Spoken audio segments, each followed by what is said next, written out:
And welcome back to the Silver and Black Radio Podcast. This is episode 10, season 1. I'm your host, Raider Will, along with my two co-hosts for this show, Tony Boba and Raider Man. Let's go. All right, guys. You already know. Yes, sir. Already bossed out. What's up, everybody? Hey. All right, guys. So today in sequence 3 for today, we're going to go over the good, the bad, and the ugly for Game 6 versus the Patriots. We give out our game balls and our keys to victory versus the Bears, along with, you guys already know, the Raider hookup, baby. In sequence 2, we go over number 17 in our Raiders countdown. We go over Raiders trivia with Tony Bova. And we talk about our offensive struggles in the red zone and possibility of trades and what we can do to fix our issues in the red zone, along with Matt Swami's picks and Tony Bova's picks for this week.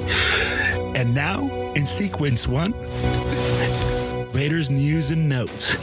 Hey, guys. As we all know right now, the big news that came out of this weekend was that we won.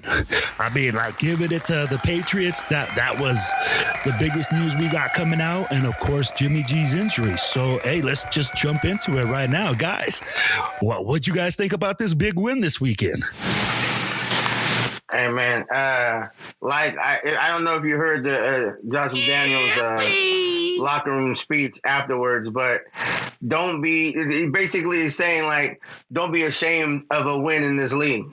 Like, I'll take it. Like, everybody's like, oh, it was an ugly win. But when you go back and you look at it, it was a win. So it doesn't matter. We got the W. We did what we needed to do. We got the 500. We're in a good stretch of games. We got a little run going, and we can use this momentum. Yeah, I agree. 100%, man. I think we're in the right direction. I think if our defense can stay on track, and I mean, we got to figure out our quarterback situation. But I think once we figure that out, you know, depending on who we go with this week, like I say, I think we go Hoyer this week. That gives us the best chance. And then, but yeah, I think we did awesome coming into that game and beating the Patriots the way we did. That final drive was nail biting, but we pulled it out. It was nice. Hey, Pat, I can't lie, fellas. I'll be like, honestly, this game kept me at the edge of my seat. I'll be like, I was sitting there begging for touchdowns instead of field goals. But again, like you guys said, man, hey, we got the W. In this league, when you get a W, that's all that matters. You got to get that. And what's crazy too is you want to talk about like heart pounding. That last play, to watch him almost mess up twice on the defense because he got burned off the line and then almost misses the interception because he catches it on his shoulder. If you go back and watch it, he's like kind of misplays the ball. So I'll tell you what. I'll take those wins any day of the week. I'll tell you what. That was great stuff because we were in it. No one wanted to leave. Like you said, edge of the seat. Everybody's watching, enjoying this. And it's not a blowout one way or another. People ain't saying goodbye come mid-fourth quarter. I'm happy with that. And the fan turnout was great. Like they were saying that the ticket prices that came down to the point where it made it more affordable, reasonable for some fans to make it. Yeah, definitely more affordable. Let's use that word. Some of those games, that fits just fine. Hey, but no, I mean, I agree, man. I mean, like when we look at it and say, hey, man, lots of changes. I mean, like if we look at the Packers game, you have a bunch of cheeseheads in there. Now we go to this game, and I mean, like, it looked like a home game. It looked like we were supposed to be there, and that's our home. And, you know, it's unfortunate to see, you know, some of the fans react as way they did when Brian Hoyer came in. You know, they started booing and stuff. But it was nice to see that he just shut them up. I'll be like, this dude came out there, and the first throw was just an absolute fucking 48-yard strike that we have been waiting for all fucking season. I'll tell you what, though. I don't know if they were necessarily booing him or booing the fact that they knew that they were going to have to go to a backup quarterback eventually after Jimmy G goes down hurt. Well, So it was kind of a combination of both. It could so be. I think a lot of the reason why they were booing too, man, is I think a lot of people were excited to see Aiden O'Connell come back out too, and I don't think a lot of people realize it. I don't even think he was even on the roster. No, so right? so He he's was the injury. he was a third emergency quarterback. Yeah, he's the injury guy. Right. Yep. So I mean, both guys would have had to go down before he could play. Right. So he was the emergency third guy. So he was ready if Hoyer would have sprained an ankle on his way out. And there you go. Like, yeah, go to the blue tent and call it, But I'm like you said, I'm glad he didn't either because he came out and did what he had to do. Yeah. No, I agree with you guys there. And I mean, he came in there and as a backup, I really feel like he's the guy right now that has given us the most juice on offense. If you look at the game and the way that we were doing things and the way the ball was moving when he was in the game, I mean, I looked at the first 5 passes he had were there 4 different receivers. I kept saying, hey, ball distribution is a key thing for us. In this game, I really do feel like that was key. We have Michael Mayer with 5 catches, 75 yards. Yes, Devontae struggled, and don't get me wrong, we need to get that dude the rock. And even if you have to force him the rock, he's just that type of guy. He is a difference maker, and I can understand his struggles. But we had better ball distribution, and offensively, I think that's crucial for us.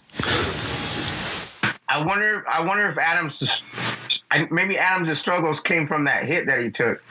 I'll tell you what, though, he didn't look the same after, it took him a little while to get back in the flow of the game.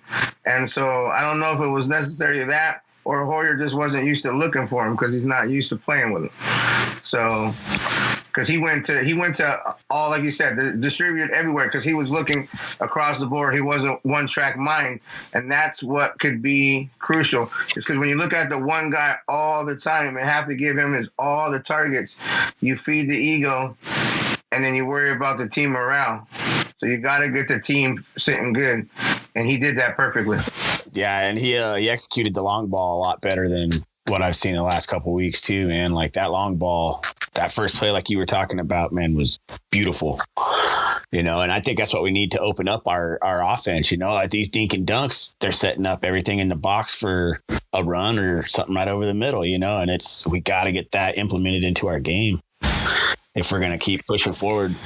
You know what I mean? No, absolutely. I mean, if you look at the box is loaded. When you got 9 guys in the box and the team is expecting all short game, it's difficult to run the ball and throw the short game. Jimmy G, I don't know. I think Brian Hoyer as a backup has the better arm for that long ball gives us the better chance to win. I don't disagree with you on that. It's crazy to think that our backup QB has a longer completion than our starting QB. And he just came in there on his first drive, on his first throw,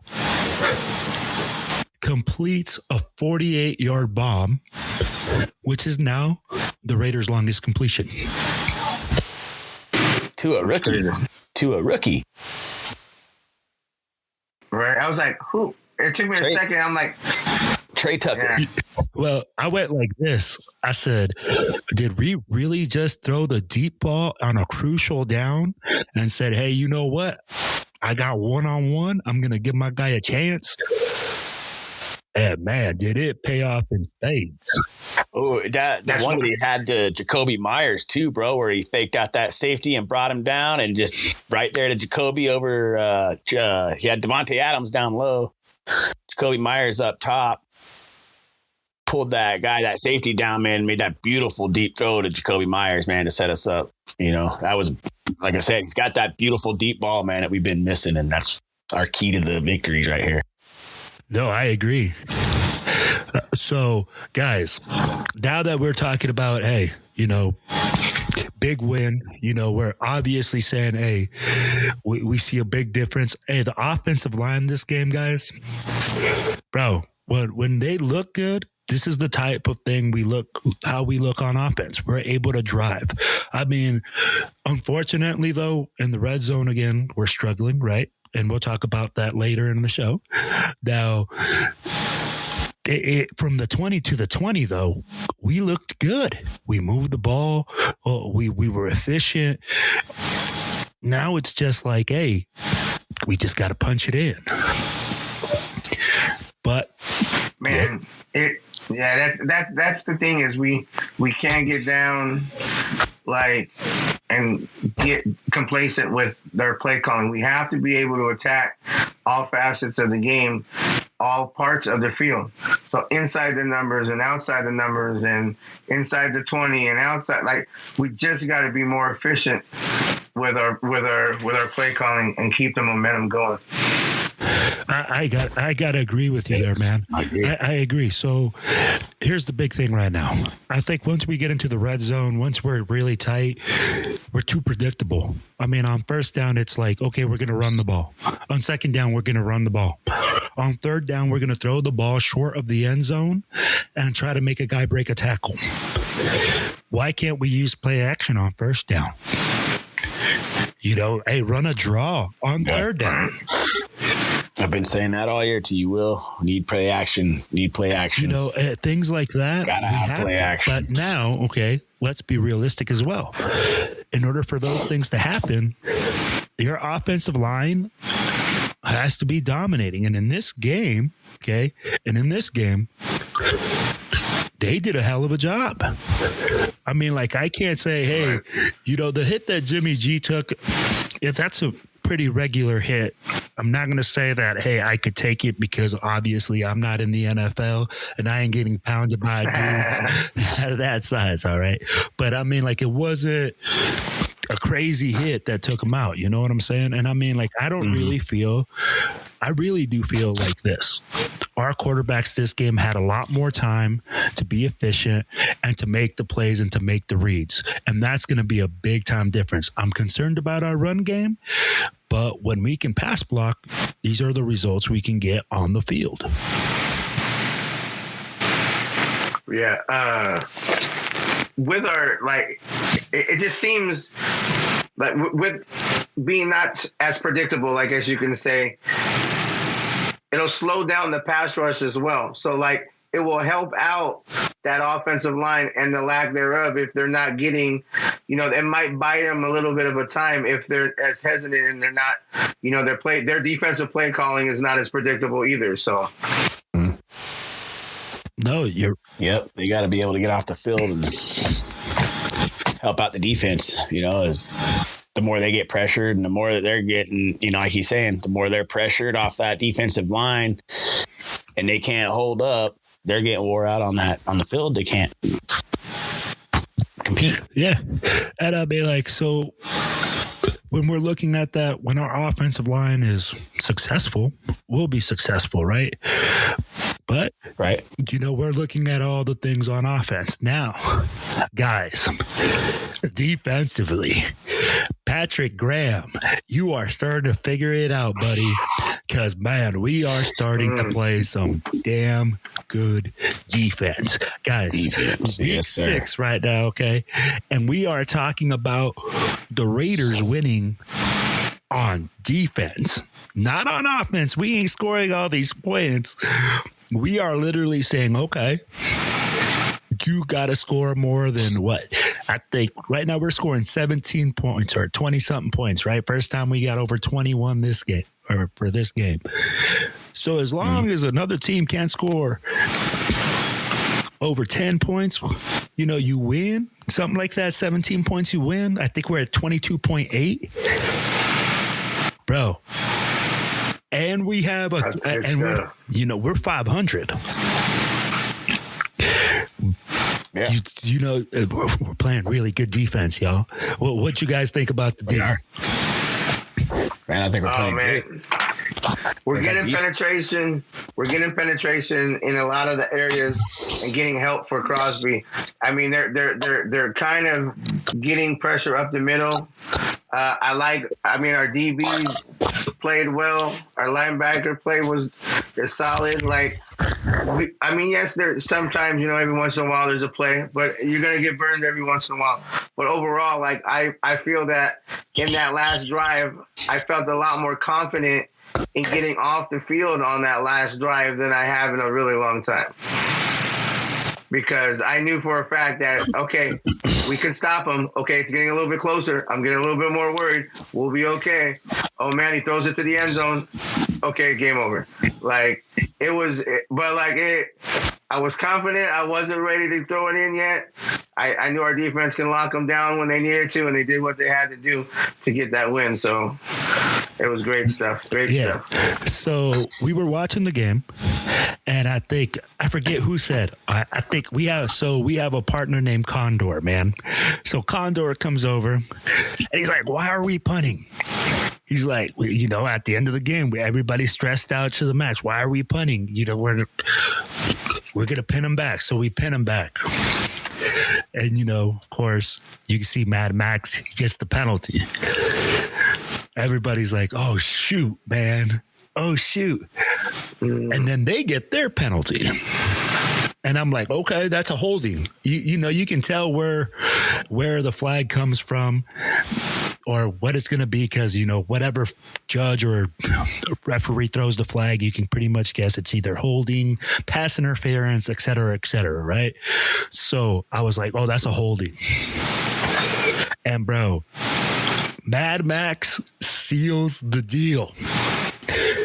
I mean, like, hey, you know that after he got that penalty, he was probably like, I got to make it happen. And, man, wow, to close the door that way, and this is 2 games in a row with defense, man, like you said.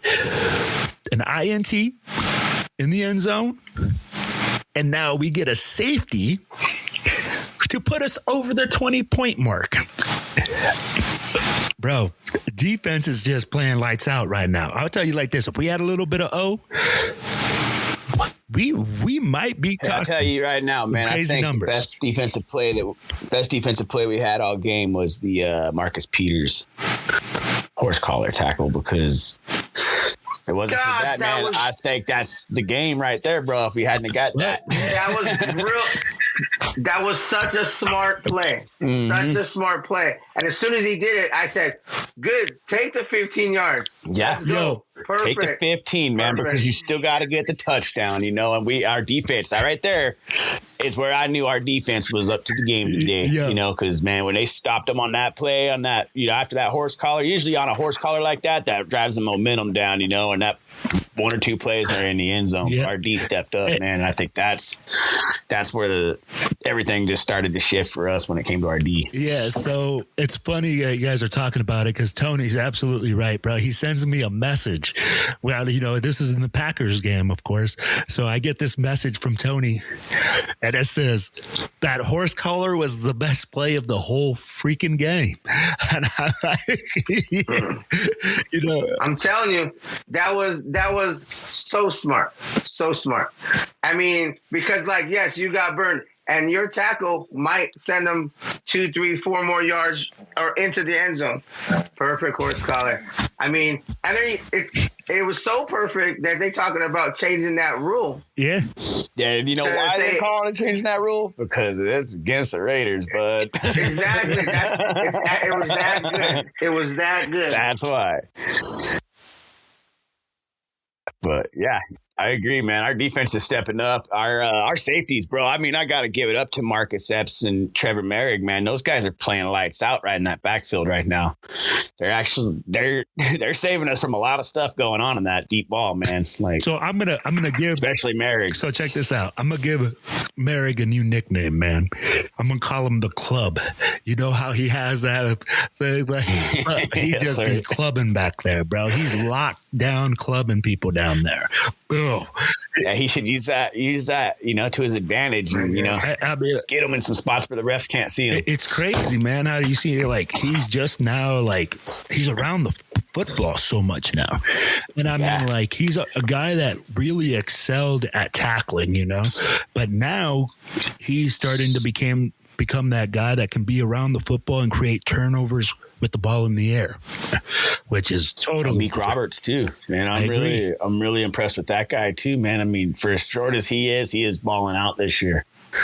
I'm excited to see what he's got bringing to the table the rest of the year. And I mean, like, if you being a third stringer, we got two guys out, and he's been subbing, and I mean, he's been lights out, man. Like, awesome play from him, man.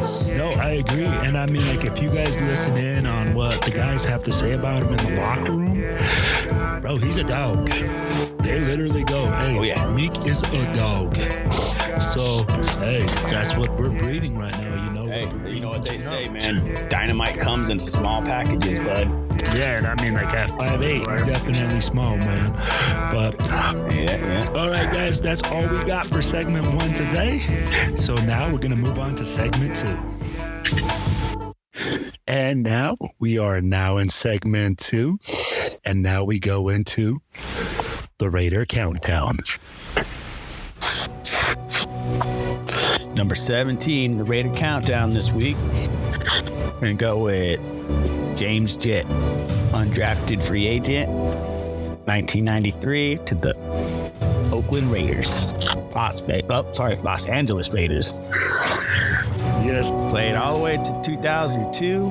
Had 256 career receptions for 4,417 yards, 30 touchdowns, 17.3 yards per reception. He was one of the only receivers to stay during the Los Angeles times, all the way through the Oakland times, and to the Super Bowl, along with Tim Brown. He also was an Olympic track runner. And that's why, James Jett, you are number 17 on our Raiders Countdown. And now, Raiders Trivia with Tony B. All right, guys.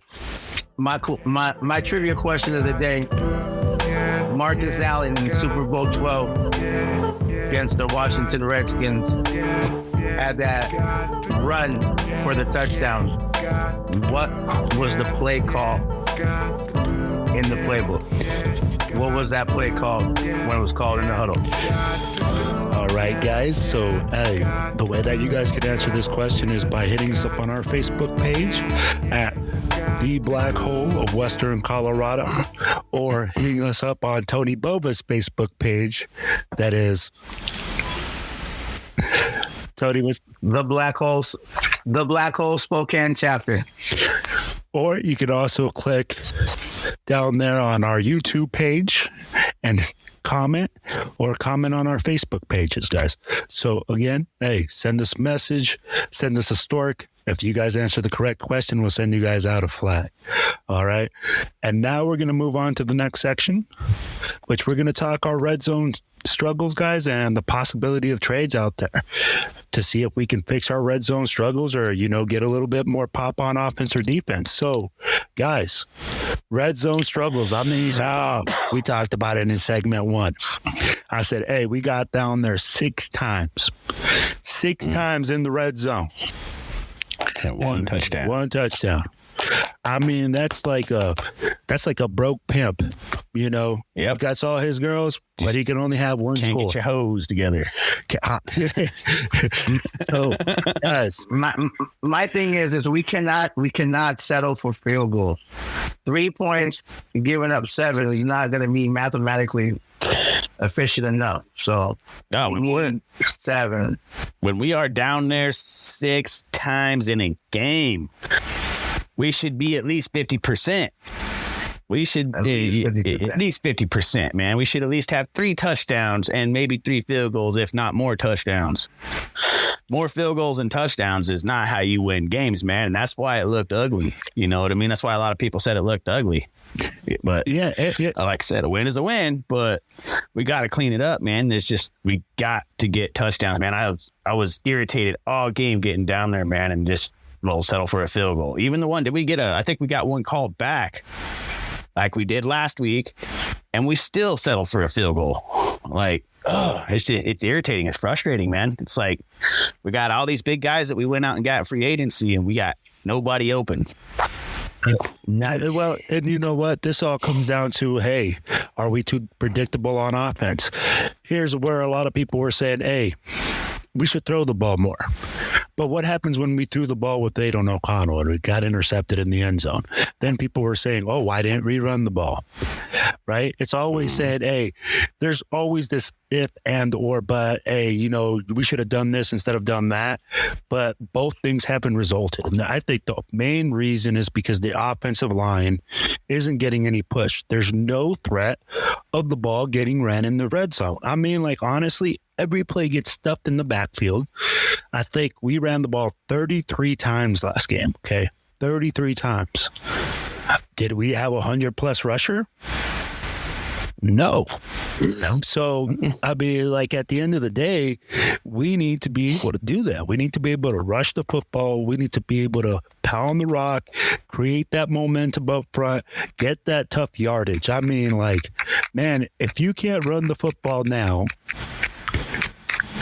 how are we going to run football when it matters in the postseason? And yes, I'm talking postseason because, hey, we are 500 right now. 500. You know, so we do have the possibilities of making it. And I know a lot of people are like, oh, yeah, you know, that's a long ways away. Absolutely. But I'm an optimistic fan. And I mean, like, right now, if we make the postseason, I'm ecstatic. Okay. Because, hey, I don't see us really being that strong right now, but hey, defensively, we're getting better. So, hey, we've stepped it up defensively every game since the first week, you know, and every game we've gotten better. So why can't our offense from here on out? So, For real. Just follow suit. yes. Yeah, so Follow suit. if you guys are the GM right now, okay, I'm going to put you guys on the spot. Okay, Tony, right now, you're the GM, okay? You're in charge. You're Mark Davis with that bad haircut on freaking every Sunday, right? With that fake chick that he got, that 21-year-old, you know, whatever, right? You're sitting in your box. What's your solution to fix the offense in the red zone right now? You can make the play call. You're like Al Davis that made the call down and said, hey, throw the ball. Right now, what is your solution for us to fix our struggles? Cool. I believe our running backs need to pick up the blocks a lot better and a lot sooner. They're getting pushed back into the pocket quite a bit. They're making the blocks, but they're still kind of collapsing the pocket down. We got to be able to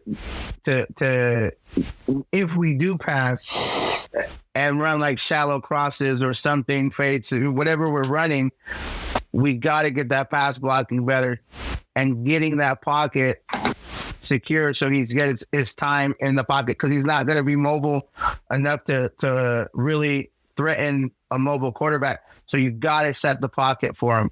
You got to give him time. You got to be able, so you got to figure out a way that you can get that offensive line to just give him that more time with the help from the running back. Okay, so your suggestion is basically keeping a running back in, and are you suggesting max protection though, or are you suggesting just the running back? Because if we go max pro, we're talking about keeping a tight end in, keeping both running backs in, or are you just saying, hey, we need to have a running back to stay in there, so we got to block with 6? Just if you notice a lot of the pass plays when the running back, let's say, it's coming across to make that block, he's just not getting up enough to set that pocket. He's getting pushed back into the pocket, so it's creating a little bit less of time for the. I mean, I'm not saying max protection, but our running backs just got to help set that pocket a little bit. So, like, I don't know what play calling necessarily we would be able to do, but we got to maybe move to like a offset eye kind of thing where you got that fullback up there and that running back can kind of take over that spot and make those pass protection a lot more solid. So okay, yeah, I mean, we got Jakob Johnson back there. Or, is that it? Yeah, that's his name, right? Yep, you got it. Yep. Hey, we got him back there, man. I mean, that dude's a beast, bro. That dude can block, but I've seen him in there like maybe a handful of times in the last 5-6 weeks. You know what I mean? Like, where is our fullback at? We don't have a fullback back there. And if we're that bad, like Tony's saying, like, hey, if you're in a shotgun position, you put a fullback and a running back on each side of you, and you let those guys block with the rest of your line, and you run a 2 tight end set. maybe a slot receiver. Okay. Damn, Well, okay. So we're talking. have both of them there. So no, we talked about addressing, the offensive line and saying, hey, we need more pass pro, right? So we're talking red zone, Matt. Right now, okay, you are Mark Davis with the bad haircut. Okay, you're sitting Davis or Dave Ziegler. You're Mark Davis, okay? Let's be real. Mark Davis has more power. Yeah, you're the owner. So, you can make the play call. You can call him down and you could be like, hey, throw the ball, whatever right?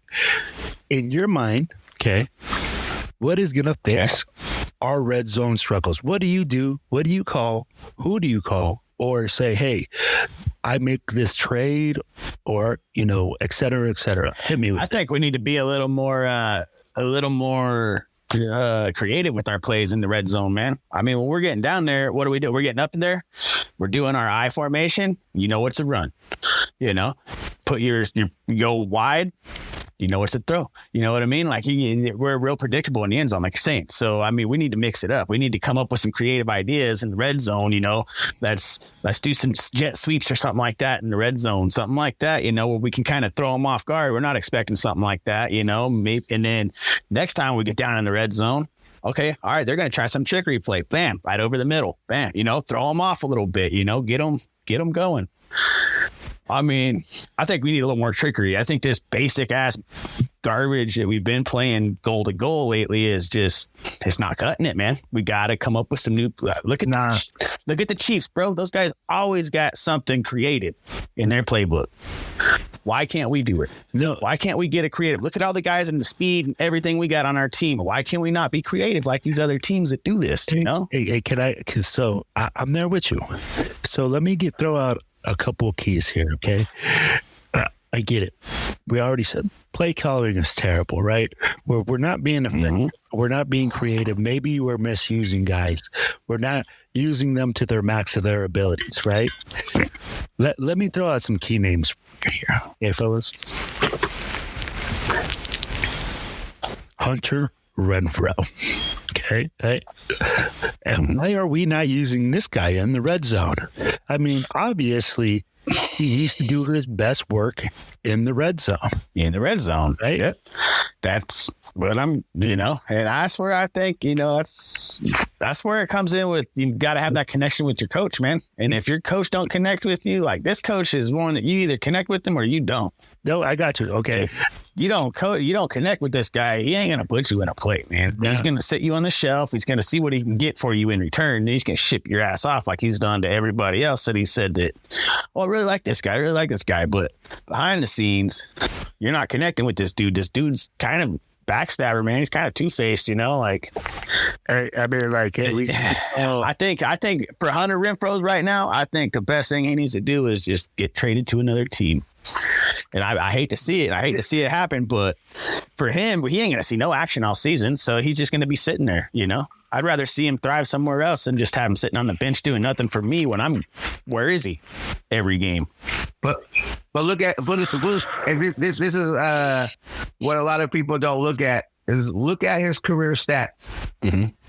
His career stats. He had one season where he stood out, where he blew up like tremendously and had a great season. Right. So of all the other years, we weren't talking about where Hunter Renfrow, but he wasn't nowhere to be found either. Yeah. Well, like he had that 1 year to open his eyes.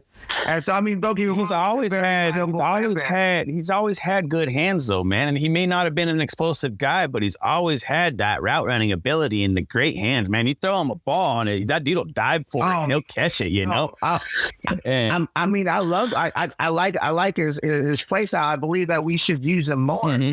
But I mean, I think a lot of the frustrations comes out of we're not using him enough, but history shows that we haven't really used him that much except that once. Well, either that or he's not thriving in a position where you are told what to do. Now, if you are one of those players that, hey, I can just let me free think it real quick, get out on the field and I'll get open, throw me the ball.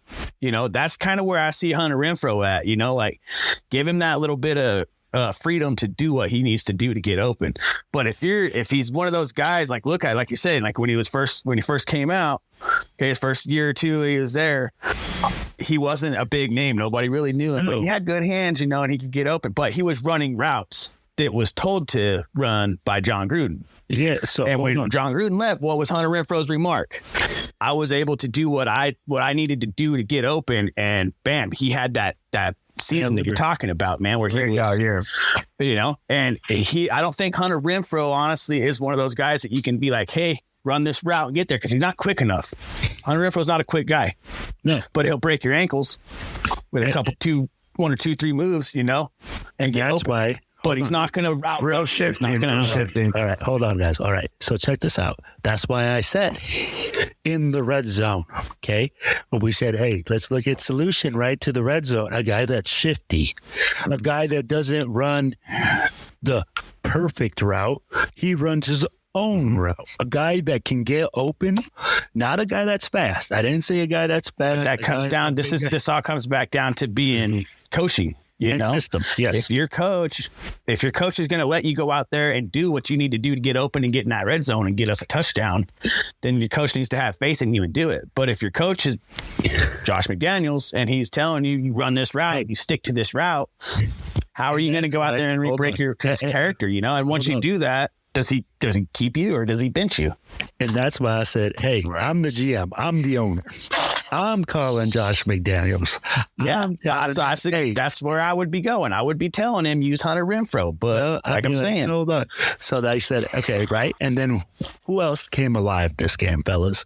Who else came alive? And we saw him in the first drive. Our tight end, Mayers. Why are we not using our tight end in the red zone? I mean, he's 6'7". The kid looks like an absolute gorilla compared to catches. He's every bit of Gronkowski, bro. He's every bit of Gronkowski. He's gonna play that throwing the ball, big tight end. Yep. Throw him up, lob it up there. And let him you seen him in the game, bro. He'd catch it, and he ran over 3 or 4 guys before they could tackle him. You know, he's a beast, bro. But he's right. You got to use him. We got to utilize him in the red zone. We got to be able to utilize our running backs in the red zone. We got to be able to utilize all of our players. And I think that's going to be the third thing I would tell him. I'm like, we need to fix our offensive line.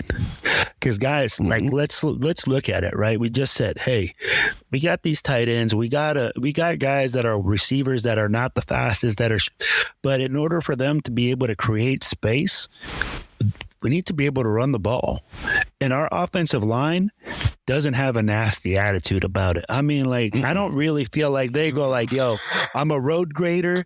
I'm going to just kick your ass. It's literally like, okay, let's play patty cake and let's move backwards and let's move sideways and let's not block anyone.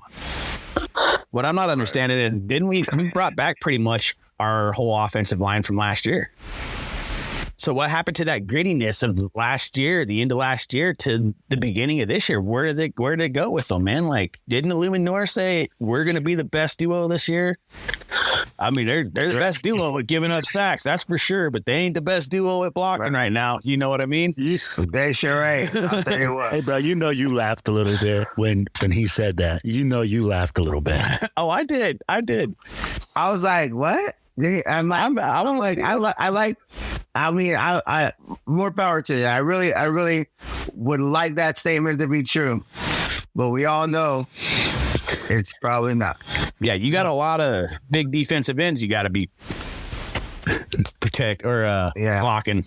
Yeah, and I mean, and that's where, again, especially in the AFC. I did like Munford, though. Munford came in this game, and Munford looked a lot better. But I think he's got penalty things, man. He's got to clean those up, man. That's the only downfall with Munford right now is those pants to the face, man. Those things are killing us, dude. That's like 3 of them this year. Yeah, absolutely, man. And I agree with you there. I think it's just difficult where right now we're halfway, almost like we said, a quarter way through the season.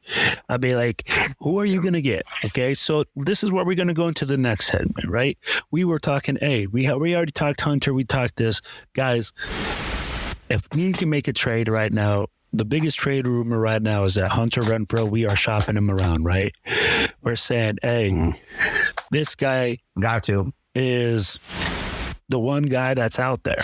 So, hey, here's my trade proposal. All right. Go ahead, Matt. Hit me up first.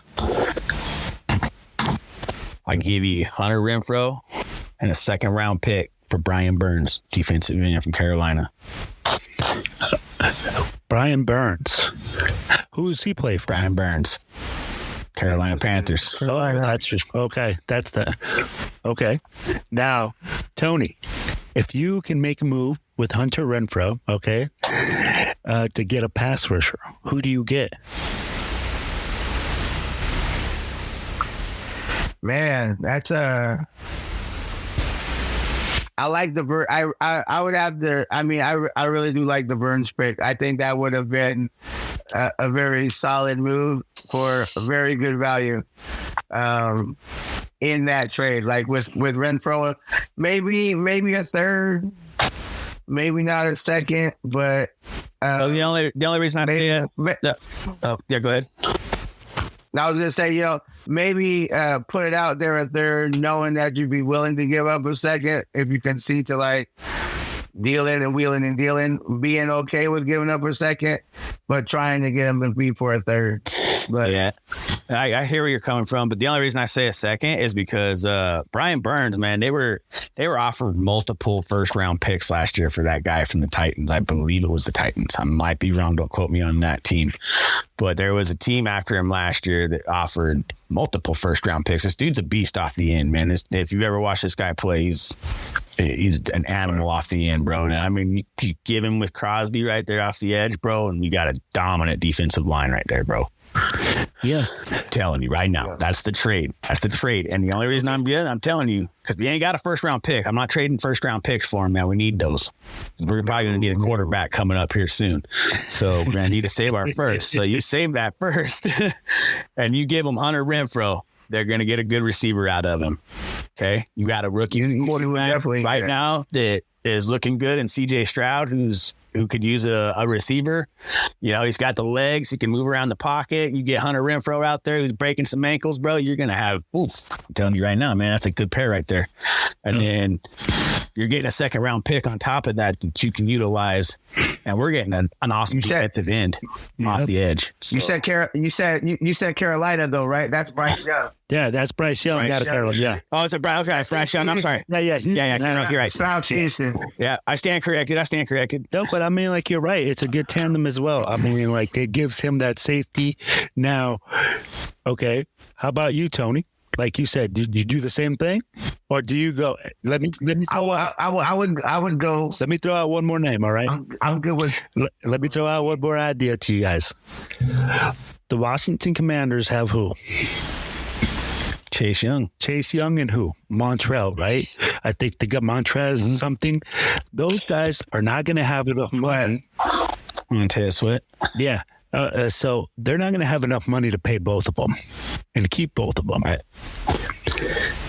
I think, in my opinion, to maximize the whole trade, we might go there. Maximize. I see what you did there. Maximize, okay? Because one thing I don't want to do is give up draft picks. I don't want to give up things that we don't have to.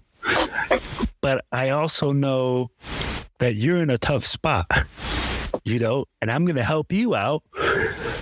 But there's no way I'm going to come out losing a player and losing youth and not getting a guy that's going to be there long term in return. Okay. So I look at it as, if we can bring in another guy, they have to be looking for a long-term contract, which I know Chase Young or Montrell is something will, I don't know about Burns. Okay. I know that he's looking for like 25, 26. Yeah, he's looking for long-term, and he's looking for money. Right. So we have to say, hey, where are we going to be like financially okay, and then get the max for our guy? Because if you want Hunter Renfrow and another guy, and Chase Young is only going to cost me Hunter Renfrow, I might. I'd be like Chase. I mean, if we can get him for that, but bro, Chase Young is a beast, bro. I don't see him getting rid of him like that, dude. Like I don't really. I think Sweat goes first. But Sweat goes first. They got what? They got Deron Payne on that team too, right? They're deep, and that's talk anything about him. I don't know that. I don't know because I don't know what his contract situation is. Okay. But again, I'm just saying they're deep at that position. So again, they are probably more than willing to say, hey, you know what? We're weak at this spot. It might not be Hunter Renfrow. It might not be Renfrow. Right now, what happens? Would you trade Adams? Oh, yeah. Ooh. Whoa. Would you trade Adams to help out?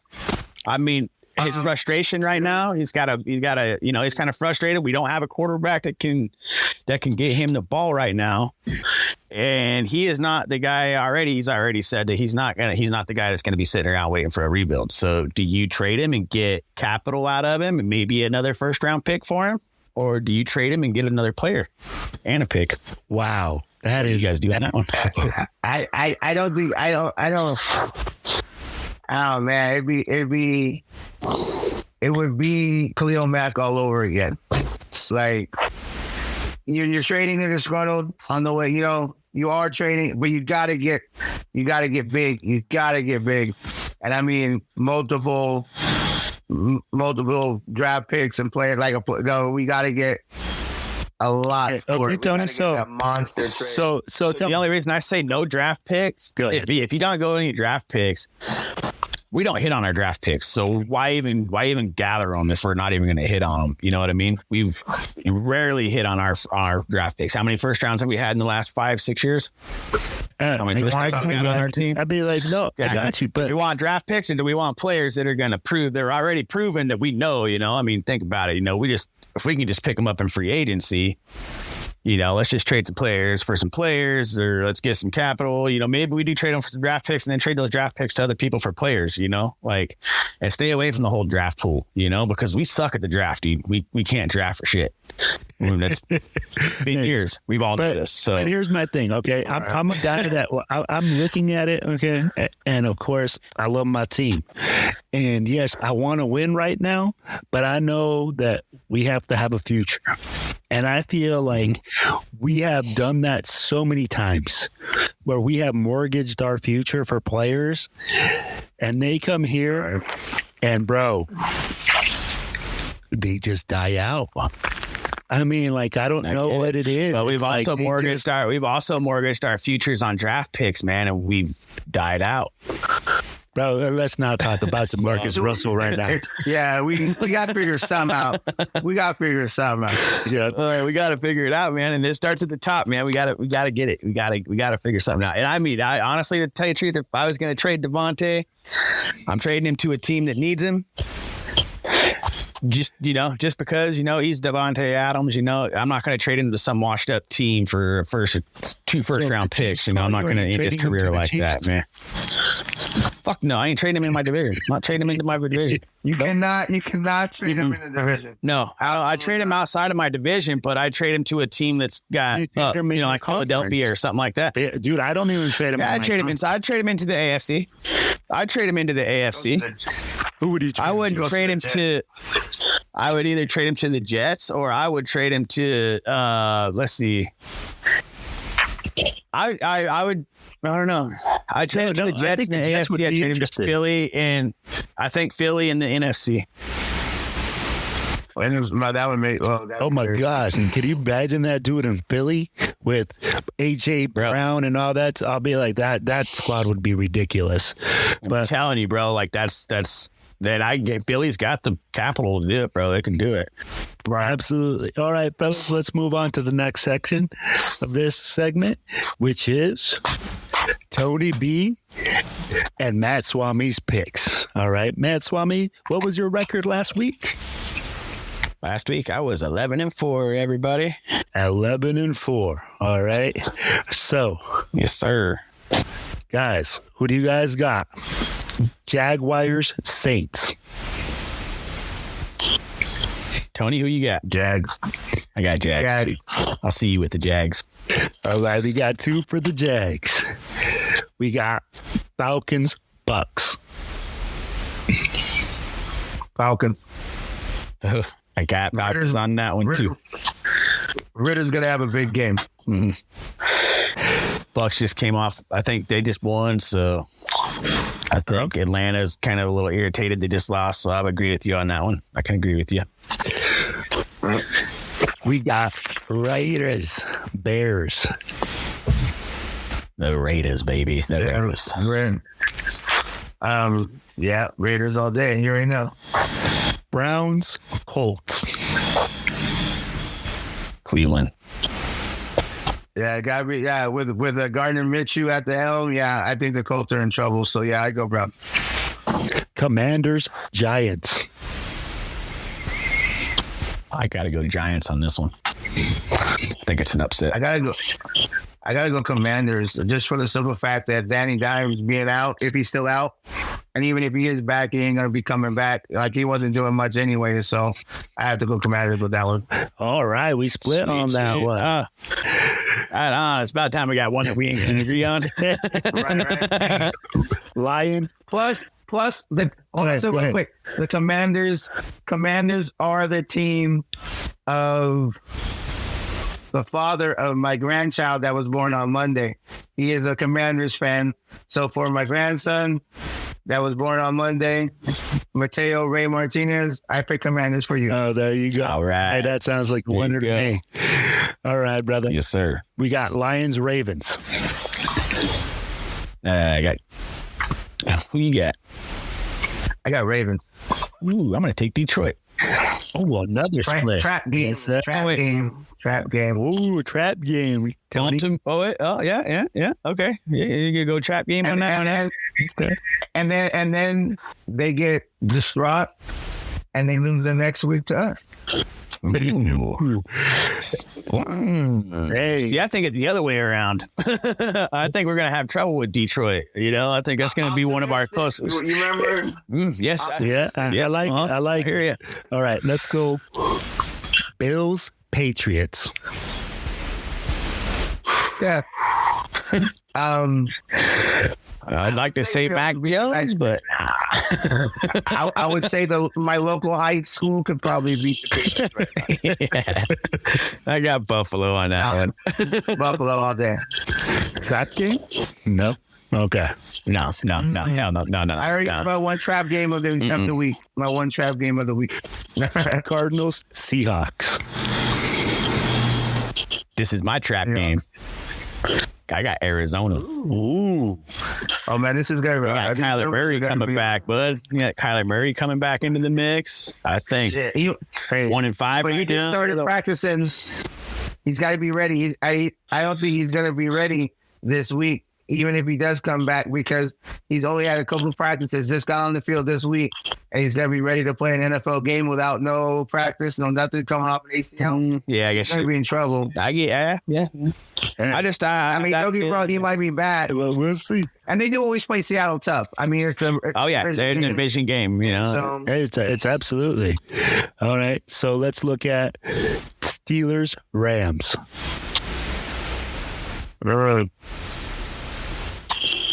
I got Pittsburgh. I got Pittsburgh as well too. They're gonna, the Rams are the game. That's a good game for them to play against. So the Steelers, I take Steelers on that one. Yep. Chargers, Chiefs. Chargers. I think this is. I think this is a trap game for the Chargers right now, or for the Chiefs right now, because it's Kansas City in Los Angeles, right? Yep. So I think no. They're in Kansas City. Okay. Can I vote for a 0-0 tie? I can vote for that. I'd go with that. That would be good. I'd say if it's not a 0-0 tie, I got KC. All right. All right. If it's not a 0-0 tie, I got Los Angeles. All right. Let's go. Packers, Broncos. Packers. All right. And I know the only reason why is because I never tend to pick Denver. Yeah. And there's no disrespect Well, actually, that is. But anyways, I just can't do it. I can't do it. No, I mean, I'll show love and respect, but I just can't. I very rarely will pick them. I don't know, man. I have a feeling that it's kind of going to be one of those games where the Packers kind of fall to the Broncos in this one, dude. I hate picking the Broncos, but I think it's going to be one of those games that's going to catch you by surprise. No, I mean, like both teams are bad. One of those games I think this is the game where they're going to end up winning the game. Everybody's going to be like, oh, the Broncos are back on track. And then they're going to suck again the next week. No, not against them. All right. So, hey, next game right now. Dolphins, Eagles. This is the game of the week right here, man. Yeah, that's going to be a nail biter, man. This is going to be the best thing. Dolphin, Miami. I got Miami in this game, bro. I've had it all week. Miami. You know it's in Philly. I got a buddy that you got to live in Philly. Yeah, the game's in Philly, but I think Miami's offense is just fast, bro. I don't see Philly's defense catching Tyreek Hill and Waddle. Dude, they're good. They're shut down, but they're not that good, man. And they lead in rushing and passing. So. Yeah. And so I say it's the two top offenses in the league right now. It's the two top offenses. Mm-hmm. So, all right. Address is going to I got Miami, though. I got Miami. All right. Now, last game is going to be San Francisco versus Minnesota. I would love to say Minnesota, but I got San Francisco. Yeah, San Francisco on that one.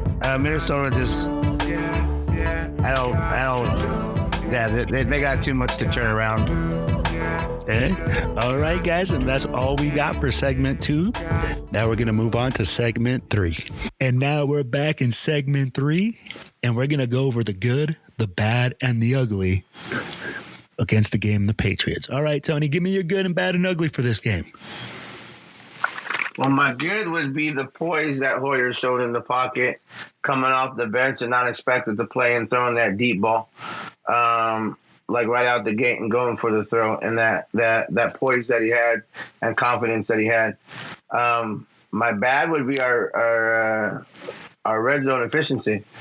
It's you can't get down there and not punch it in. We got to get the touchdowns when we're in the red zone. We can't settle for field goals. We're not going to win that way. And my ugly would be the fact that it took a safety to push us over 20 points for the first time in the year. We gotta get more points out of our offense, defense, anything. We gotta get more points. We gotta score. And so that would be my ugly. All right, man. All right, Matt, give me your good, your bad, and your ugly. My good would be our defense is stepping up. We're getting play from our secondary. We're getting play from our deep. We're getting play from our ends. Our linebackers are stepping up. They're making tackles. I think Patrick Graham is coming along, and I think our defense is heading in the right track. I think that's the good for the game. They're the ones that they saved the game, and they're the ones that won the game. So good job, defense. Our bad, man. I gotta go with red zone. I'm with Tony on that one, man. Our red zone scoring is really we gotta figure something out there, guys. Like, come on, we got the weapons. Let's utilize them. Let's figure it out. The ugly, Jimmy Garoppolo, man. His injuries, bro. They're starting to get to me, man. He's just, Are we gonna get a line that can protect him, or are we gonna have to get a quarterback that can get out of the pocket and not break like glass when he gets tackled? Hey, so here's my ugly. Ooh. We knew that was coming. We knew that one was coming. But all right. So my good, all right, is that our defense is creating turnovers. Our defense is getting pressure. Like Matt said, man, our defense is definitely starting to change. and it's starting to come along, and it's starting to look real good. I mean, like right now, we're starting to scratch the surface of learning how to play together and really get after it. And you're starting to learn, and you're starting to see it. I mean, our whole defensive line, I think we had Bilal Nichols back there. We had interior linemen. We had Mad Max had pressure, so John Jenkins, that guy's back there too, bro. Yeah. So that right there for me, that's the good. All right. The bad for me is honestly, like what you guys said, red zone efficiency. We got to be more efficient. We got to score 7. We cannot take field goals. I love Cash Money Carlson. All right. But I need you to kick extra points, not field goals. Extra points. We need you to just get the extra points, not win games. Yep. And the ugly, we need to have that shit filled out already. The ugly for me is the inability for our offense to maximize their players and make them feel like they're important. Okay. I mean, like for me, okay, guys, I've coached football. It's important for me to show my guys appreciation, to make them feel wanted, and they're a part of the organization. And I really do feel like there's some sort of disconnect between the coaching staff and the players, and they don't know how to make our guys feel appreciated. So the guys are like, hey, why am I going to give 100% for a guy that isn't going to give 100% for me? So that for me, I think is the ugly. I don't think our guys feel like we got their backs as a coaching staff. And that's ugly. All right. So, hey, that's what we got for this game's good, bad, and ugly. Let's move on to game balls.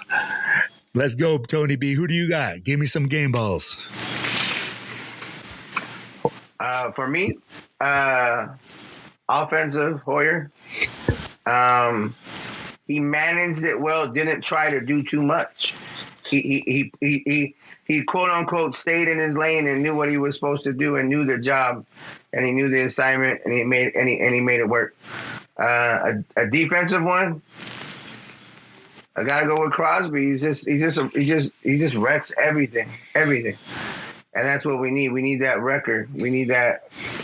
We need that big time, and he's producing at a high level. So I'd say that would be my defensive one. So all right, and Matt, game balls, baby. All right, man. I'm gonna say I'm gonna go defense on this one, and I'm gonna go Trevor Merrick. I'm gonna give him that with the interception, club and everything.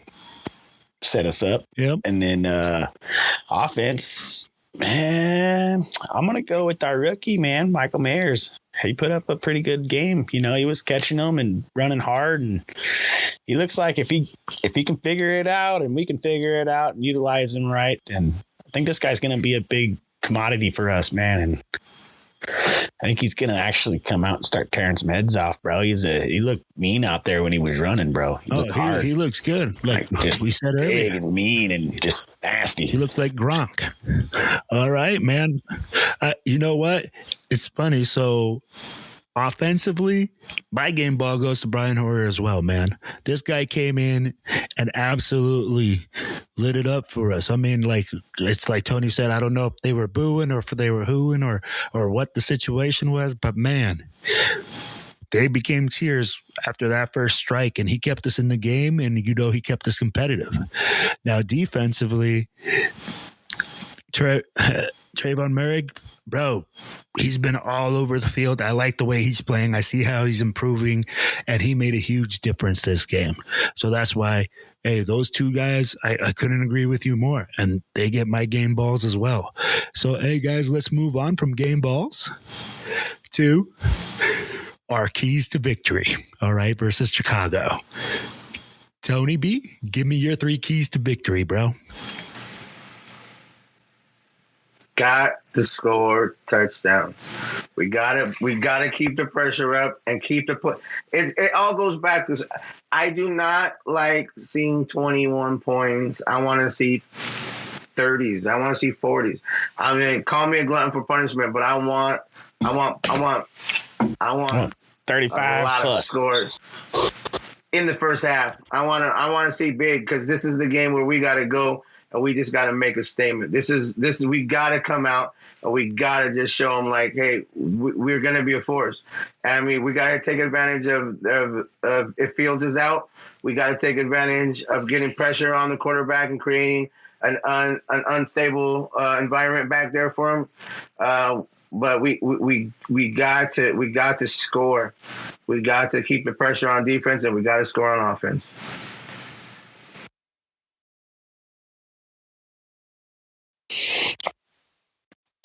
Three keys to victory, man. We need to utilize our red zone efficiency. We need to pretty much keep their quarterback from. Hold on 1 second. We don't have Justin Fields this week, huh? We're not playing Justin Fields. All right, they got a rookie quarterback. Probably not. Okay, all right. So scratch that. I was going to say we got to keep Fields in check, but if he ain't going to be there, we just got to apply pressure to this rookie and just make him, let's make him force passes that he's not going to have. Let's keep the defense up. Offensive line needs to step up.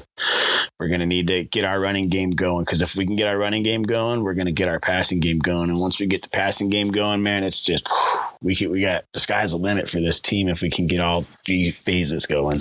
I gotcha. So, all right, man. So my keys to victory are this. All right, my first key is defensively. We got to keep improving. We got to keep making turnovers. We got to keep bringing pressure. Number 2, okay, is, again, we need to establish the offensive line and the run game in order to produce play action and big plays down the field. And number 3, we need to continue to improve in our play calling in the red zone in order to score 7 points instead of 3, like Tony said. Now, I don't know whether it's a scheme thing or whatever, but we need to maximize our guys and make sure that they score points. So those are my three keys to victory. All right, guys, now let's move on to our next section, which we like to call the Raider Hookup. And in this week, we're going to change it up a little bit. All right. What we want to do, we are all part of the black hole. And what we wanted to do is let you guys know what we got going on, what we do, and how we serve our communities as part of the black hole. Okay. Guys, so I'm the Black Hole president for the Western Colorado chapter. Tony B is the Spokane chapter president. And we got Matt, who's our VP for the Western Colorado chapter. Okay. Tony, so what do you guys usually do around in your community, and what do you guys got going on?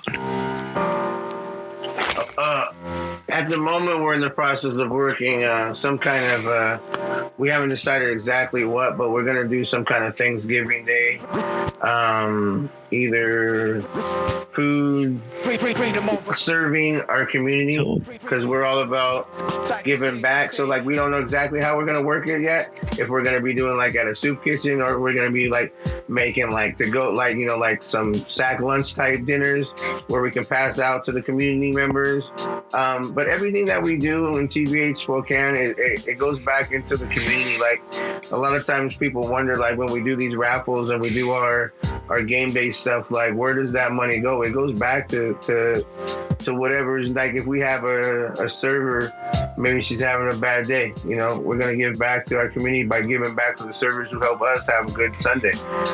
We tend to do a lot of charitable work and just giving back. And so,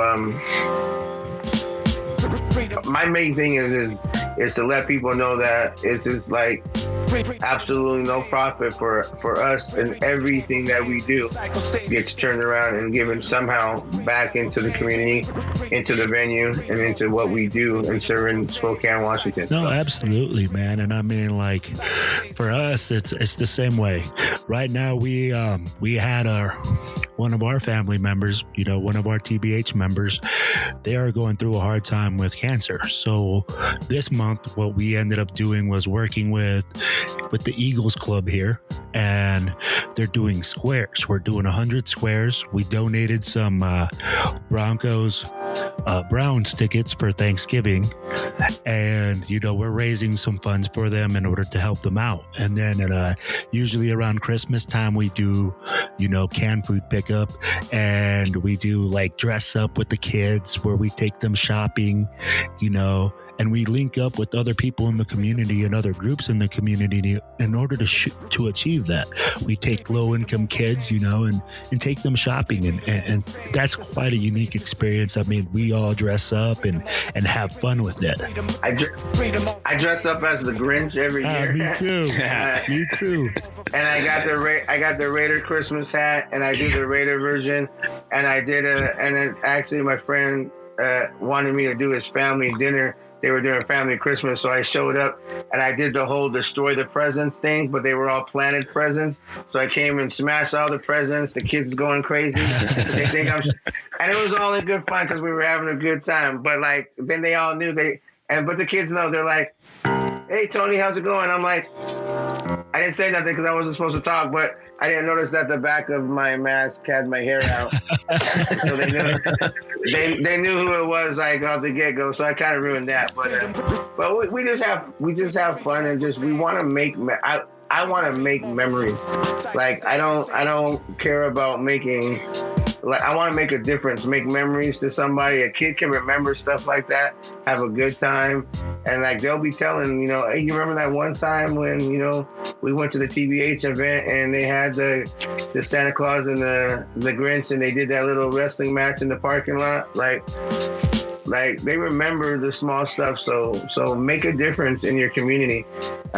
Make a stamp and just give back. Oh, absolutely. And that's what we're trying to do too. And I mean, what I like is, we've networked with other chapter presidents, and the TBH chapter president from Houston, let me know that, hey, they're doing something down there, which I thought was really neat.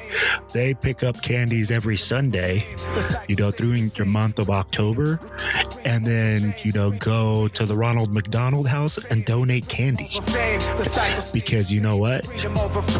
Everybody does something for the kids during Christmas, but I'm like, Halloween, you don't really think about that, So they go and they donate the candy, and if you guys send them cash or whatever, they save the receipts and they go buy candy and they go donate it. So I thought that was something neat, and I wanted to make sure that we gave them a holler out for that, and let people know that, hey, this whole month of October they'll be out and they'll be getting those candies. You guys can look them up here. Let me make sure I got the right information real quick. We should put links on our pages on social media and see if we can get some candy raised up and send it that way. Well, you know what?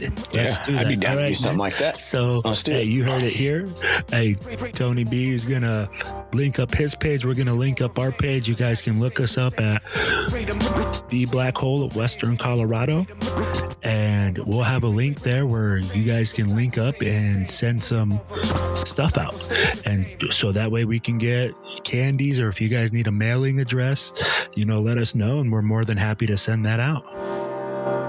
And the event here, he says, just to make sure, they call it the Candy Drive. Drop off candy at Daily Sports Club for the children of the Ronald McDonald House and the House of Yahweh.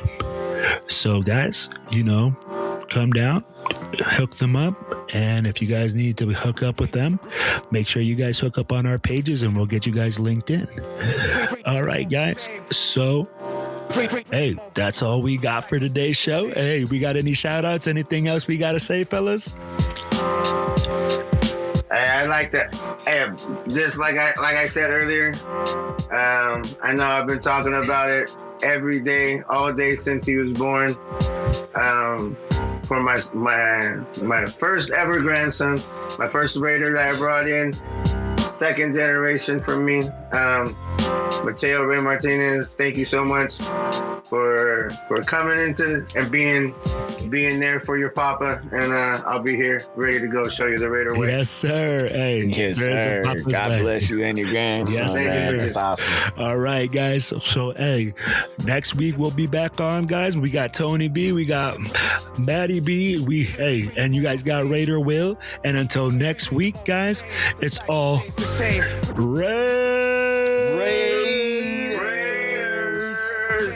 Freedom over fame. The